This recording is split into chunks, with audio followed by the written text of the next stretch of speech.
পোনপ্ৰথমতে আমাৰ সাংবাদিক বন্ধু ভাইটি দাদাসকলক মই ধন্যবাদ জ্ঞাপন কৰিছো। তেওঁলোকে আমাৰ এই খেলখনৰ যিটো প্ৰচাৰ অভিযান ৰাখিছে বহুত ভাল লাগিছে আৰু আমাক যথেষ্ট সহায় কৰিছে। আৰু আৰু আমাৰ যিটো আমাৰ মই জনাও যে আমাৰ ডকোৱা ডাইনামিক যুৱ সংঘৰ সৌজন্যত এইবাৰ আমাৰ তৃতীয় বাৰ্ষিক দিবানৈশ টেনিছ বল ক্ৰিকেট প্ৰতিযোগিতাৰ আয়োজন কৰিছো আমি। আৰু আমাৰ খেলখন আৰম্ভ হ'ব 26 ডিচেম্বৰ, 27 ডিচেম্বৰ আৰু 28 ডিচেম্বৰ। 26 ডিচেম্বৰত আমাৰ উদ্বোধনী অনুষ্ঠান আছে। উদ্বোধনী অনুষ্ঠানত আমাৰ কিছুমান সাংস্কৃতিক অনুষ্ঠান থাকিব আৰু তাৰপিছত আমি ফাৰ্ষ্ট মেচখন আৰম্ভ কৰিম। আৰু আমাৰ 28 ডিচেম্বৰত আমাৰ মানে আমাৰ কিছুমান সাংস্কৃতিক আৰু সম্বৰ্ধনা অনুষ্ঠান থাকিব আৰু লগতে অসমৰ জনপ্ৰিয় গায়িকা দীপান্বিতা ডেকাৰ সংগীত অনুষ্ঠান থাকিব আৰু আমাৰ আৰু বেলেগ বেলেগ অনুষ্ঠান আমাৰ তাৰে লগত সংগতি ৰাখি থাকিব। গতিকে মই সমূহ অসমবাসী ক্ৰীড়াপ্ৰেমী ৰাইজৰ সহায় সহযোগিতা বিচাৰি কামনা কৰিছো। আৰু মই এই হিচাপতে জনাও যে আমাৰ এই খেলখনত যথেষ্ট ভিৰৰ মানে ভিৰ দেখা যায়। গতিকে আমি এই ক্ৰীড়াপ্ৰেমী ৰাইজৰ সুবিধাৰ্থে আমি বাইকৰ কাৰণে বেলেগ পাৰ্কিঙৰ ব্যৱস্থা কৰিছো আৰু চাৰিচকীয়া বাহন ডাঙৰ গাড়ীৰ কাৰণে আমি বেলেগ চাইডত আমি পাৰ্কিঙৰ ব্যৱস্থা কৰিছো। বা আমাৰ দোকান যিবিলাক কিবা খাবৰ কাৰণে যোনে আহে বা তেওঁলোকৰ দোকানৰ কাৰণে আমি এটা বেলেগ চাইডত ব্যৱস্থা কৰিছো।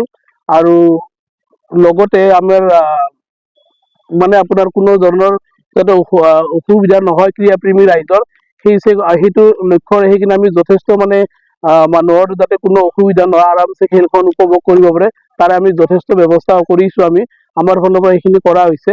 আৰু এই হিচাপতে আপোনালোকে দেখিছে আমাৰ গোটেই ফিল্ডখনৰ প্ৰস্তুতি মোটামুটি সম্পূৰ্ণ হৈছে।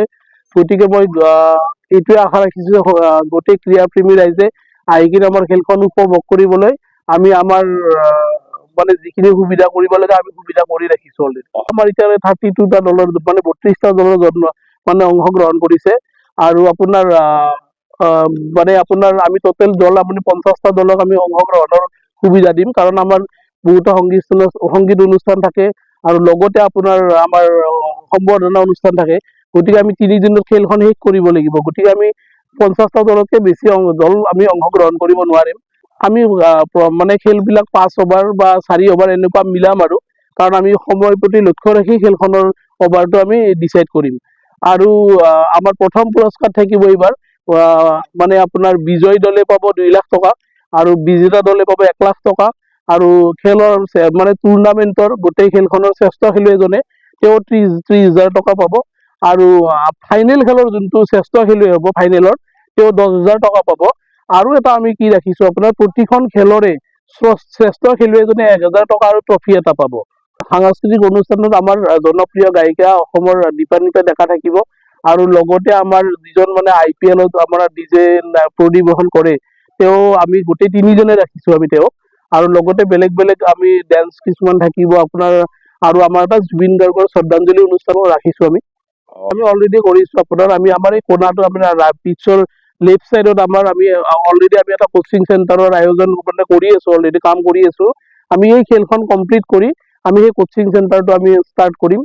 আৰু তাতে আমাৰ এই অঞ্চলৰ যিবিলাক ল'ৰা ছোৱালী যিবিলাক যুৱক যুৱতী উঠি অহা নৱপ্ৰজন্ম আমি তেওঁলোকক যাতে এটা ভাল লেডাৰ বলৰ কোচিং এটা প্ৰশিক্ষণ এটা দিব পাৰো সেইটো আমাৰ ফালৰ পৰা আমি চেষ্টা কৰি যাম।